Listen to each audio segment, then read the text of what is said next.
Hello అందరికీ, ఇవాళ నేను లంచ్ కోసం దొండకాయ పచ్చడి చేయబోతున్నాను. దానికోసం దొండకాయల్ని క్లీన్ చేసుకొని కట్ చేసి పెట్టుకున్నాను.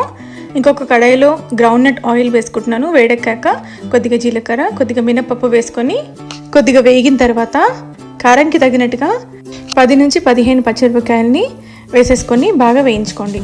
దాని తర్వాత 2 స్పూన్లు వేయించుకున్న నువ్వుల్ని, ఇంకా 2 స్పూన్లు వేయించుకున్న ధనియాల్ని వేసేస్తున్నాను. ఇది కొద్దిగా వేగిన తర్వాత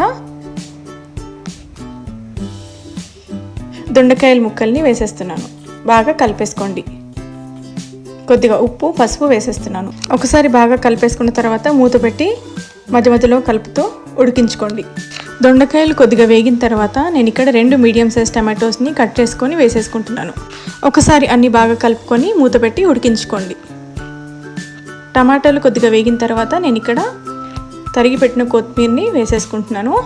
దాంతోపాటు నిమ్మకాయ సైజ్ అంత చింతపండు, ఇంకా కొద్దిగా వెల్లుల్లిని వేసుకొని ఒక 1 మినిట్ పాటు ఉడికించుకున్న తర్వాత పాన్ కింద చల్లారి పెట్టుకొని మిక్సీలో గ్రైండ్ చేసుకున్నాను.